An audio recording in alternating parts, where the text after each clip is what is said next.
অধ্যায় 12 সমান্তর ধারা বা গুণোত্তর ধারার ক্ষেত্রে কিভাবে ক্যালকুলেটরের সাহায্যে n তম পদের মান বের করে তা আজকে আমরা দেখব। তো প্রথম প্রশ্নটা আমাদেরকে বলছে 13 + 20 + 27 + ... +111 ধারাটির পদ সংখ্যা কত? তার মানে এখানে কতগুলো পদ আছে তা আমাদের বের করতে হবে। তার জন্য আমরা কি করব, ফার্স্টে 13 আর 20 এর ভিতরে পার্থক্যটা বের করে নিব। 13 আর 20 এর ভিতরে পার্থক্য 7। তাহলে আমরা ফার্স্টে আমাদের প্রথম পদটা রেজিস্টার করব, 13 দিয়ে ইকুয়াল দিব। ওকে, তারপরে এই 13 প্লাস এই যে আমরা 7 পাইলাম এটা যোগ করে দিব, তাহলে হয়ে গেল আমাদের 20। আমাদের তো দুইটা পদ রেজিস্টার হয়েছে। এভাবে করে আমরা ইকুয়াল দিতে থাকবো যেই পর্যন্ত না 111 হয়।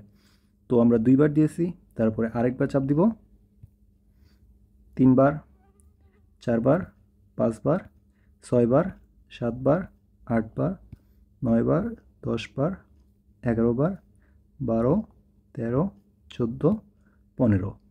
তার মানে 15টা ক্লিক করার পরে 111 পেয়েছি। তাহলে আমাদের রেজাল্ট হবে 15। 7 + 13 + 19 ... ধারাটির 15তম পদ কত? তার জন্য আমরা প্রথম পদটা রেজিস্ট্রেশন করে নেব। তো 7 ইকুয়াল, তারপরে 13 আর 7 এর ভিতরে পার্থক্য হলো 6। এখানে তাহলে আমরা 7 + 6 = 13 দ্বিতীয় পদ পাই গেলাম, ইকুয়াল দিব। এভাবে করে আমরা যেহেতু দুইবার দিছি আর 13 বার দিব, 3, 4, 5, 6, 7, 8, 9, 10, 11, 12, 13, 14, 15। তাহলে আমাদের 15তম পদ হয়েছে 91। আমাদের অ্যান্সার হবে এ। চলো এবার গুণোত্তর ধারা একটা দেখে নিই। তো গুণোত্তর ধারার ক্ষেত্রে আমরা জাস্ট গুণোত্তর ধারার ক্ষেত্রে ভাগ করব। 64কে 32 দ্বারা ভাগ দিলে হবে 2।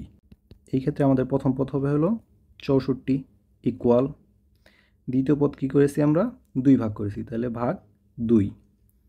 এই যে আমরা দুইটা পদ নিয়ে নিলাম, এখন এই অনুযায়ী জাস্ট ইকুয়াল দিয়ে যাব। তাহলে আমাদের যেহেতু অষ্টম পদ বের করতে বলছে, তাহলে আমরা 8 বার দিব, 2 বার অলরেডি দিয়ে দিচ্ছি আর 6 বার দিব, 1, 2, 3, 4, 5, 6। তাহলে 1/2 মানে হাফ। আমাদের অ্যান্সার হবে এ। That's it.